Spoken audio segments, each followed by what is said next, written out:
Free living animals 10,000 years ago made up 99% of the biomass, and human beings, we only made up 1% of the biomass. Today, only 10,000 years later, which is really just a fraction of time, we human beings and the animals that we own as property make up 98% of the biomass, and wild, free living animals make up only 2%. We have basically completely stolen the world, the earth, from free living animals to use for ourselves and our cows and pigs and chickens and factory farmed fish, and the ocean have been even more devastated.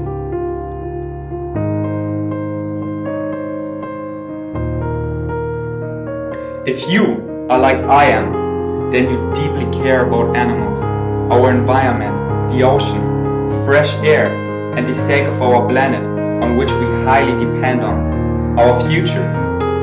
And our present often fill me with deeply sadness and anger.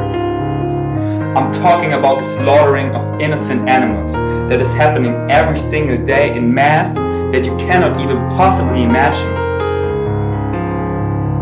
Animal agriculture is the one single industry that is destroying the planet more than any other, and it is the one that we really don't talk about that much. But we need to address it for the sake of our planet, our kids, our health, our environment, for orcas that want to swim 100 miles a day, for gorillas that want to climb 100 trees a day, for deer that want to enjoy the sunlight on a cold morning, warming their fur. All the way down to every single insect that makes up our ecosystem on which we highly depend on.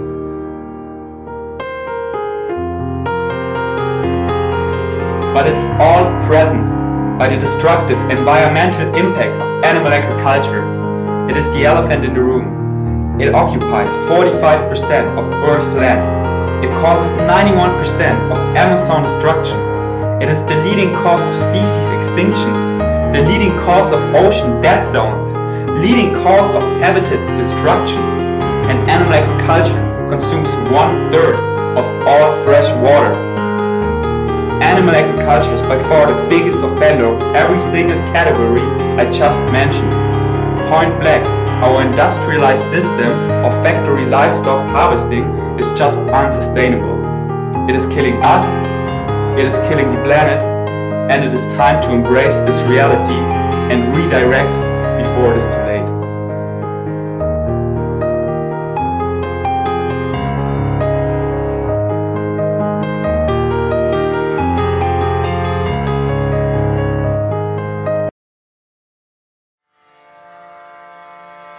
Most of us go through life pretending that we don't have any special goals or ambitions or desires, when really deep down inside we do really want more.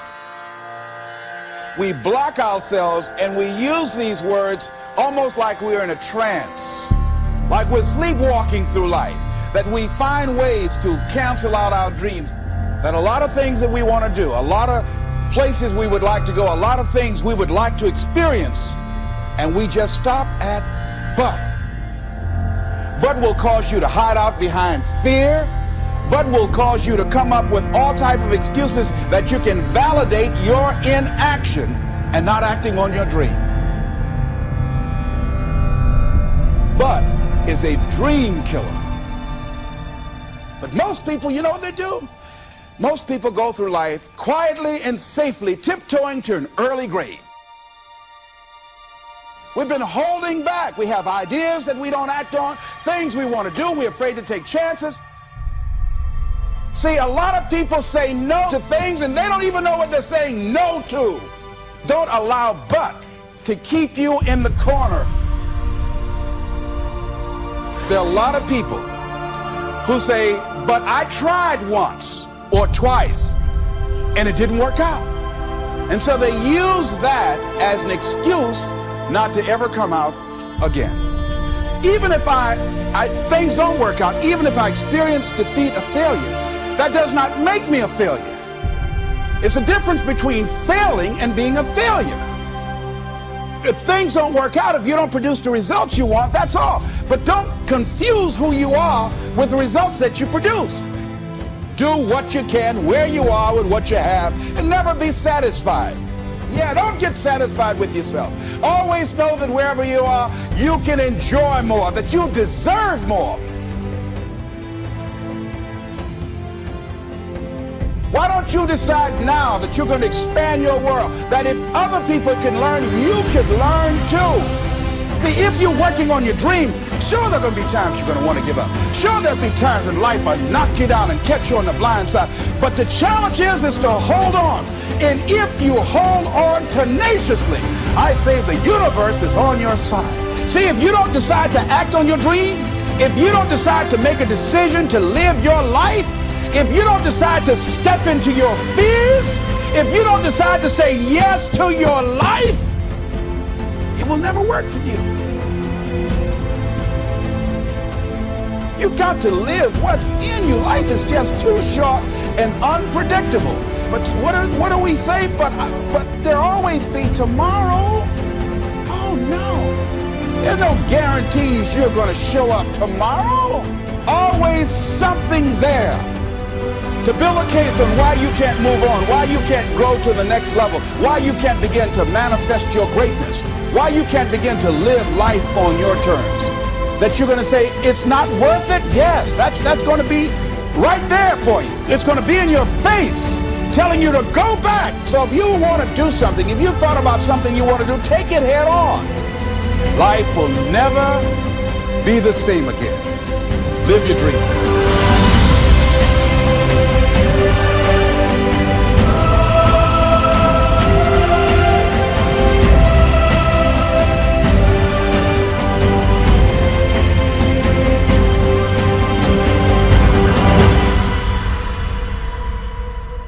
Is it possible for you to have all your dreams become a reality in your lifetime? Yes, it is possible. But the real question you should be asking yourself, have you made the decision?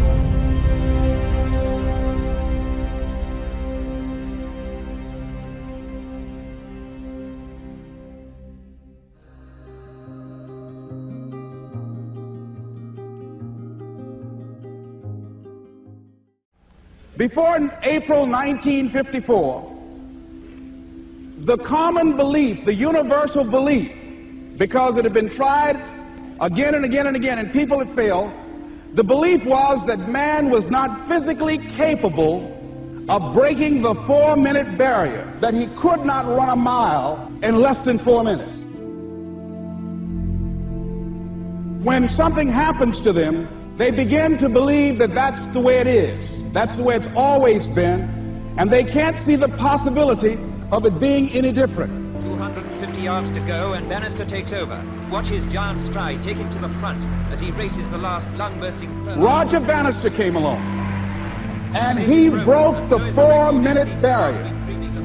Since that time, up to this day, over 20,000 people have done it, including high school kids. 20,000 people. What changed? Here's what happened when they got on the track. They knew it had been done. And because they knew it had been done, there was a new belief about this barrier that was unreachable. And those 20,000 people got in a race believing, knowing in their heart that someone had done it, that it's possible, that they could do it. If someone can make their dream become a reality, then you can make your dream become reality.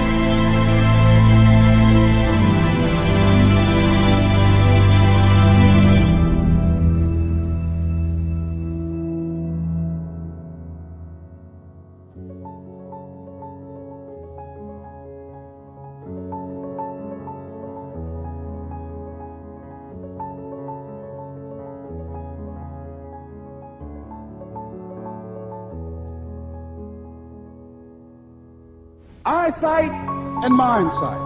Eyesight is judging on what you see, judging according to appearances.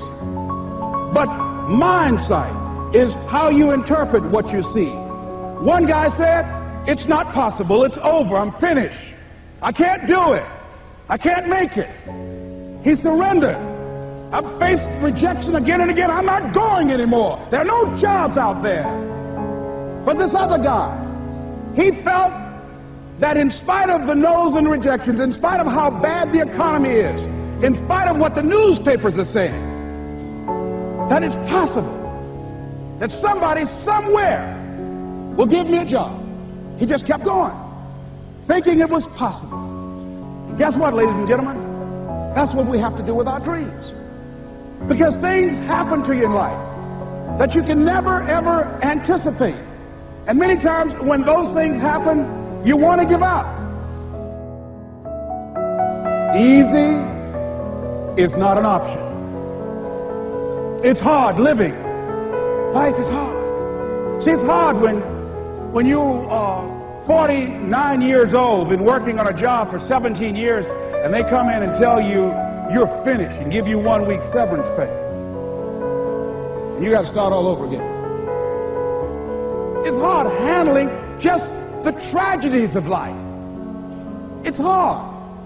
When you're working on something and you put everything you have in it, and it doesn't work out, you lose your money and other people's money. You know what I discovered? When you're working at your dream, somebody said the harder the battle, the sweeter the victory.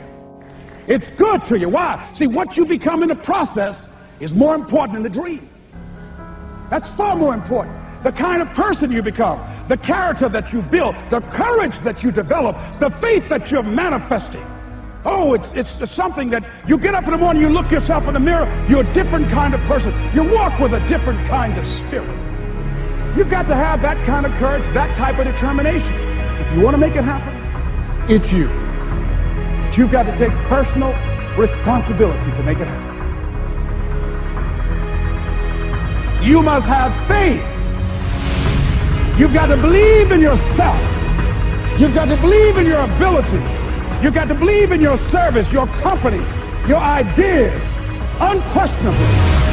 You've got to have faith, and that faith gives you patience. That it's not going to happen as quickly as you want it to happen. It's your dream. If you want it to happen, get your butt up and make it happen. If you want it to happen, rise and grind. I dare you not to go back to sleep. I dare you to get up, and I dare you to chase your dreams. It's possible you can win. Whatever comes to you, don't run from it. Don't try and duck it like most people do. Step toward it.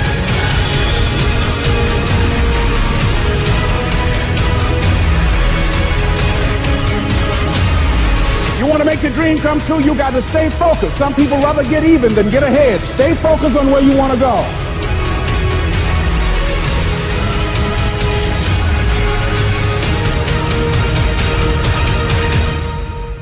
Where are you going with your life?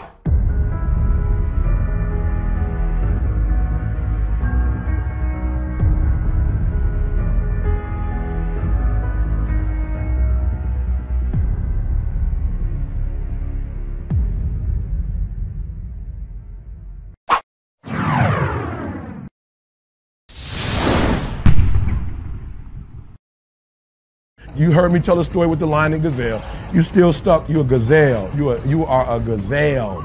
You need something to motivate you. What happens to the gazelle when the lion ain't chasing him? Well, what happens is nothing. He stops running. Why? Because he always needs something external to motivate him. There are a lot of people, you're not successful in life, not because you ain't got talent, not because you ain't got skills, but your character ain't right. And I've told you this before, that if you're not careful, your talent will take you places that your character can't keep you. So what's your motive? The reason why you can't get up at 4 o'clock in the morning, the reason why when I say get up at 6, you're looking at me like I'm crazy, is because you don't have that thing that's driving you, that's pushing you to say no to the alarm clock and wake up, no to the snooze button. When you get that extra assignment, that extra lot, the reason why you can't do it is because you don't have the right thing, that motive that's pushing the action. What's your why? Somebody came up to me. They said, E.T., man, I'm tired. I put in the work, E.T., I'm not seeing the results. I did what you told me to do. I read the book you told me to read. I put in the hours you told me to put in. E, I'm doing it and I'm not seeing anything. Listen to me closely. Why do you do what you do? And that's so important. It's not enough just to be a doctor. You got doctors who got terrible bedside manners. Terrible. You got lawyers who are skilled but arrogant. And we talk about character right now. What's your motive? What moves you? What drives you? And whatever it is, sports, life, business, whatever it is, health, listen to me very closely. You got to change that mindset.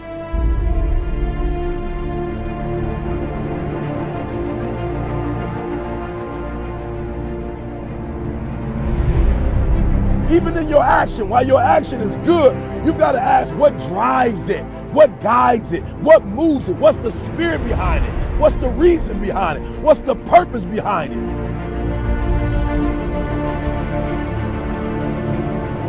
When you want to succeed as bad as you want to breathe, when you ain't got nothing left in your tank, you got to think about the people in your life that you're doing this for.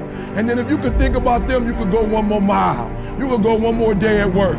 You can find a scholarship. Listen to me, when you're doing it for somebody else, when you like that lion, if I don't grind, if we don't grind, if I don't grind, they don't eat. This is it. I wish I could back off, but it's fourth quarter. I wish I could tell you something else. I wish I could tell you tired, go take a break. I wish I could tell you tired, rest for a year. I wish I could tell you that it's gonna get easier. I wish I could tell you it's gonna get easier. I wish I could tell you that if you just keep going, it's gonna get lighter. The weight is gonna get lighter. I wish I could tell you that, but that's not the truth. The truth is you gotta find something within. You gotta find something within, and that's gotta push you, and that's gotta elevate you, and that's gotta drive you, and that's gotta move you. And when you find out what your why is, and your why gotta be deeper than you, when you find your why, you don't hit snooze no more. When you find your why, you find a way to make it happen.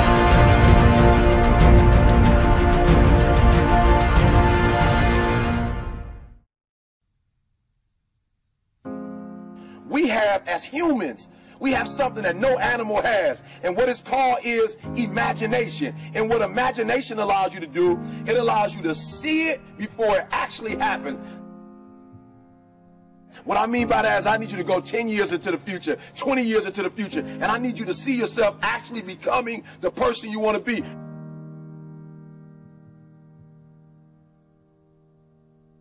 You got to live in the forward. Block the whole world out. Put some music on, some classical music, right? The piano if you need to. I don't know what you need to listen to, but I want you to take 30 minutes. Go in the closet. Go in the basement. Go to the library. Go into a room alone. And I want you to take 30 minutes. And I want you to imagine. I want you to take 30 minutes and I want you to live in the forward. See, the problem is I'm talking to some of you guys. The problem that you're having is you're living in the future and you living in the present. And you keep talking about the mistakes. You keep talking about the past. You keep talking about your trials. You keep talking about your situation. And I want you to know that everybody that's ever been great, everybody has had an obstacle to overcome. They've had a barrier that they had to climb. There is no individual who's ever reached success and he didn't have to go through an obstacle or a barrier to get there. I need you to live in the future. I need you to go in your future every single day. I need you to go in your future. I need you to see what you're going to be. Listen to me. What you are to be, you are now becoming. And so you got to use your imagination. And your imagination has to take you beyond the pain. Your imagination has to take you beyond the trouble. Your imagination has to take you to the next level. We had to see ourselves there long before it happened. The second tool is we got to embrace faith. I have to have faith to believe that the thing that I see 10 years from now, 20 years from now, that one day that thing is going to be successful. When I was homeless at 16, I could have quit. When I was homeless, I could have given up. There are many days that I thought about committing suicide, but I said to myself, just keep imagining, keep thinking, keep seeing what you're not now, but what you're going to be. Sometimes it's going to be hard. Sometimes you're going to look all around you and nowhere do you see success. Nowhere do you see anything that remotely looks like success, but you got to embrace. Number two, you got to embrace the faith. You got to believe that although it's not happening right now, if you keep pressing, if you keep pushing, guess what? One day is going to be your day. That's right. I need you to say that with me. One day is going to be your day. Embrace the faith. You got to be able to see it and believe it, that when there's no evidence around you, When there's no evidence around you, when you got pain in your life, when you're tired, you feel like giving up, and you feel like quit. When you look around you, you don't see anything that looks anything like success. You got to embrace the faith and believe that one day gonna be my day. But one day can't be your day if you give up. If you quit, no day will ever be your day.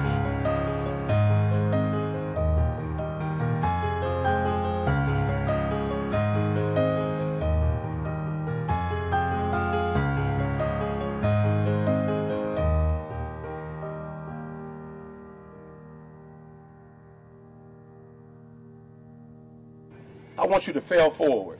That's right, I said it, fail forward. I want you to get to a place in your life that every mistake you make, every setback you get, right, every obstacle that you don't overcome, every barrier you can't climb. I don't want you to give up, but I want you to fail forward.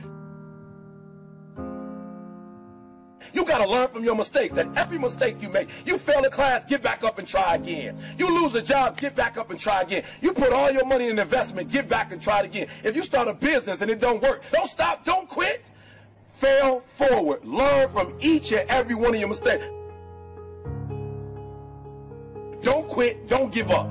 Listen to me. Don't quit, don't give up. If it gets hard, you tired, not around yourself. You double tired if you have to, but you hold on.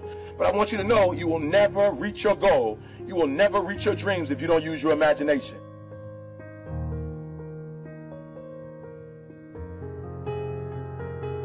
So when you fail that class, don't drop it. When you fail that class, don't just stop going. You go into the end of that class. You go into the end of that class, and you go into the end of that class, and you go into the end of that class, because I want you to know something. When you start that class over the next semester, you won't be starting from scratch. You won't be starting from the bottom, because you were all the way up here when you quit. And now all you got to do is go a little further and a little further. So keep reaching, keep climbing.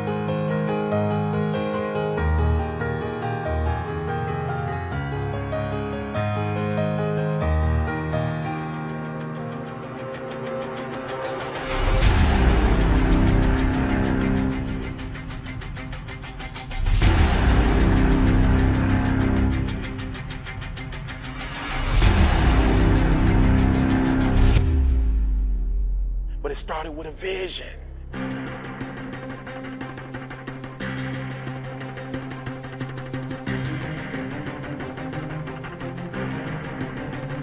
Fear is not real.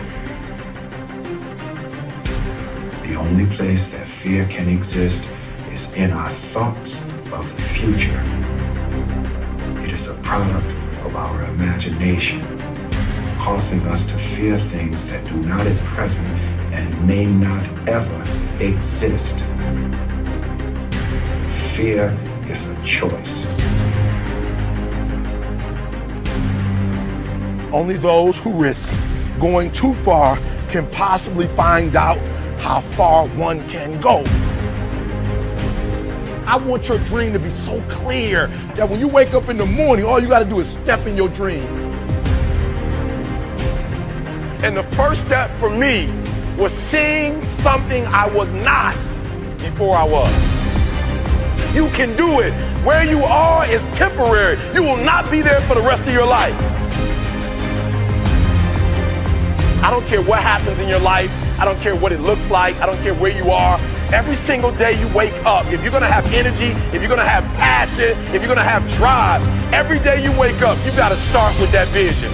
This is a mentality, like you got to live this, you got to eat this, you got every single thing you do is not a cute saying. It is a way of life. It's got to possess everything you do. It's got to own you. There's no reason to have a plan B because of distraction of plan A. I want to see how far I can go. I want to see what I can accomplish. I want to see what I can do, what I can be, what I can have. I want to see. I don't want to see what I think I can do. I don't want to see what I think is possible. I want to see what my life would look like if I didn't count the cost and if I was willing to go further than anybody else was willing to do. Anytime there's a change to be made, you have to realize that there's somewhere else you want to be. And I wanted basically to be happy. You can't do anything without faith. It's impossible to accomplish anything without faith. So I need you to believe there is still time. As long as there's breath in your nostrils, as long as you can wake up in the morning. The first step before anybody else in the world believes it is you have to believe it. So I need you to believe. Because if you're willing to go through all the battling you got to go through to get to where you want to get, who's got the right to stop you? I mean, maybe some of you guys got something you never finished, something you really want to do, something you never said to somebody, something. And you're told no, even after you pay your dues. Who's got the right to tell you that? Who? Nobody. It's your right to listen to your gut. It ain't nobody's right to say no after you earn the right to be where you want to be and do what you want to do. You got to do what you was called to do. You got to do what you were born to do. You got to do what works for you, because if you do what works for you, you're going to blow up.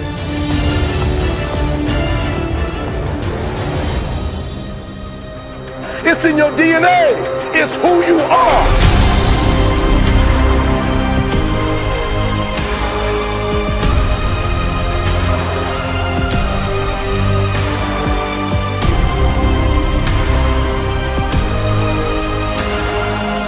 Then you get knocked down, you get back up, and you get back up, and you get back up, and you continue to throw shit against the wall.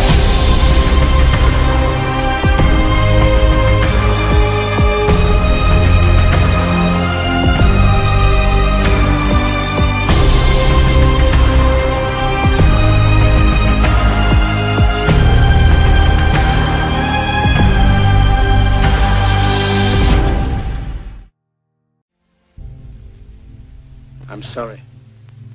I don't want to be an emperor. That's not my business. I don't want to rule or conquer anyone. I should like to help everyone if possible. Jew, Gentile, black man, white. We all want to help one another. Human beings are like that. We want to live by each other's happiness, not by each other's misery. We don't want to hate and despise one another. In this world there's room for everyone, and the good earth is rich and can provide for everyone. The way of life can be free and beautiful. But we have lost the way. Greed has poisoned men's souls, has barricaded the world with hate, has goose-stepped us into misery and bloodshed. We have developed speed, but we have shut ourselves in. Machinery that gives abundance has left us in want. Our knowledge has made us cynical, our cleverness hard and unkind. We think too much and feel too little. More than machinery, we need humanity. More than cleverness, we need kindness and gentleness. Without these qualities, life will be violent, and all will be lost. The aeroplane and the radio have brought us closer together. The very nature of these inventions cries out for the goodness in men, cries out for universal brotherhood, for the unity of us all. Even now, my voice is reaching millions throughout the world, millions of despairing men, women, and little children, victims of a system that makes men torture and imprison innocent people. To those who can hear me, I say, do not despair. The misery that is now upon us is but the passing of greed, the bitterness of men who fear the way of human progress. The hate of men will pass, and dictators die, and the power they took from the people will return to the people. And so long as men die, liberty will never perish. Soldiers, don't give yourselves to brutes, men who despise you, enslave you, who regiment your lives, tell you what to do, what to think, and what to feel, who drill you, diet you, treat you like cattle, use you as cannon fodder. Don't give yourselves to these unnatural men, machine men with machine minds and machine hearts. You are not machines, you are not cattle, you are men. You have the love of humanity in your hearts. You don't hate, only the unloved hate, the unloved and the unnatural. Soldiers, don't fight for slavery, fight for liberty. In the 17th chapter of St. Luke it is written, the kingdom of God is within man, not one man nor a group of men, but in all men, in you. You, the people, have the power to create machines, the power to create happiness. You, the people, have the power to make this life free and beautiful, to make this life a wonderful adventure. Then in the name of democracy, let us use that power. Let us all unite. Let us fight for a new world, a decent world, that will give men a chance to work, that will give youth a future and old age a security. By the promise of these things, brutes have risen to power, but they lie. They do not fulfill that promise. They never will. Dictators free themselves, but they enslave the people. Now let us fight to fulfill that promise. Let us fight to free the world, to do away with national barriers, to do away with greed, with hate and intolerance. Let us fight for a world of reason, a world where science and progress will lead to all men's happiness. Soldiers, in the name of democracy, let us all unite!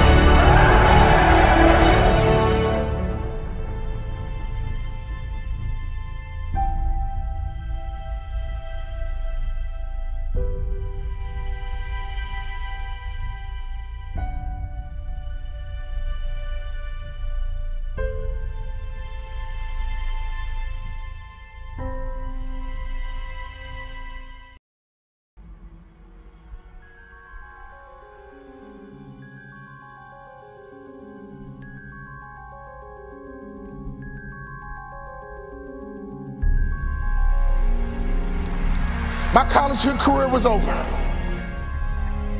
I got offered a job to become a hospital administrator. 2-year program, $75,000 job. And right before I took the job, my daddy called me on the phone. Let me tell you about my daddy. When I was a little boy, my daddy would always pick me up. When he came home from work, he'd pick me up. When he saw me in the nursery after church, he'd pick me up. No matter how long he worked, no matter how tired he was, my daddy would always pick me up. So when I had my kids, I would always pick up my kids. When I got home, sometimes I was tired. They have a bottle in one hand, and they just lifted up the other hand, and they knew what daddy was supposed to do. My job was to pick them up. Let me help you out, AdvoCare. This is a spiritual interaction. When you pick up a child, it is a spiritual transaction.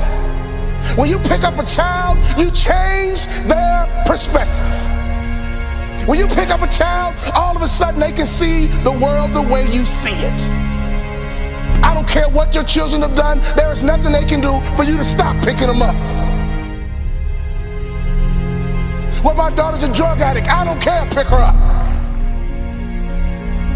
My son messes up, I don't care, pick him up. I don't care. You pick them up.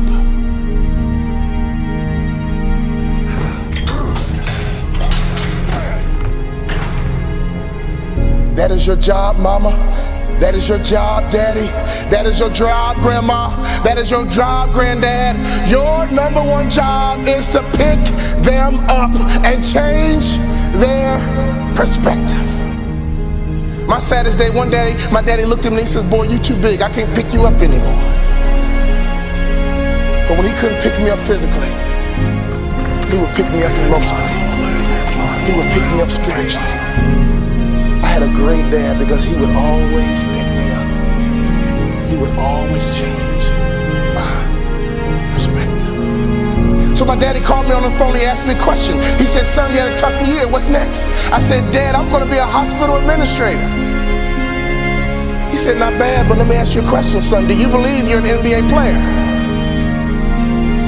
I said, Coach, what do I need to do to play in the NBA? He said, do 2 things, you can play in the NBA. Lose 20 pounds and shoot a 3-point shot with range, you can play in the NBA. I think you should be a motivational speaker, son, but if you lose 20 pounds and shoot a 3-point shot with range, you can play in the NBA.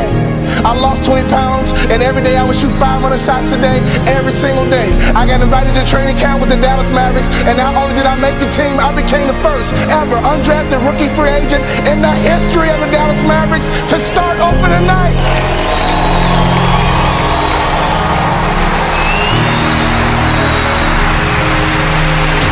Could you imagine what was going through my mind? I had not started a basketball game since high school. I got to the arena and they dimmed the lights and they put the spotlight right on me. Right through the spotlight, I saw my mom, my dad, and all my brothers and sisters. Then I saw my dad. I just pumped my fist. And he pumped his fist. And tears streamed down my face. I need you to pay very close attention. I need you to become aware that the world is on your side, that our nature always rewards us, and there is a reason why life is not easy. Everybody in this world goes through uncomfortable struggles, and they are there to stay. They are there to give us confidence when we overcome them, to give us a challenge to work towards, and to put us in our place when we lose our position. For every easy way out, life will introduce you to something called consequence. We all go through phases, our lonely phase, the depression phases. We feel unwanted sometimes, or perhaps lost and unsure of who we are phases. There are two types of people though, both which cannot run from their discomforts, because it's meant to stay. One will attack their discomforts and make it disappear, and the other will run temporarily to numb their discomfort and lose themselves in external alternatives that make their discomforts appear as external comfort, but never deep down. Oh no, no, no, no. But sooner or later, discomfort runs after you. Something called consequence. You are a warrior because at some point in time, whether it's now or later, you will fight discomfort and you will grow from it and you will learn from it. If you give and get hurt, give more. If you give more and hurt more, give even more. If you give even more and hurt even more, give more until it hurts no more. Endure life's pain and you will live an easy life. Endure life's easiness and you will live a painful life. You hear that pain is temporary. Well, that's my greatest nightmare, because pain should not be temporary. Discomfort should not be temporary. If your discomfort and your pain is temporary, you're cutting life's corners. You're taking shortcuts you shouldn't be taking. I love my pain. Why? Because now I'm undefeatable. Now I'm powerful.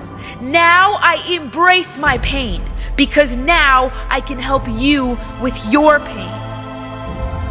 Pain, I love you. And now we can all be sane because of our pain. You won't see the difference until you look back. No pain, no gain.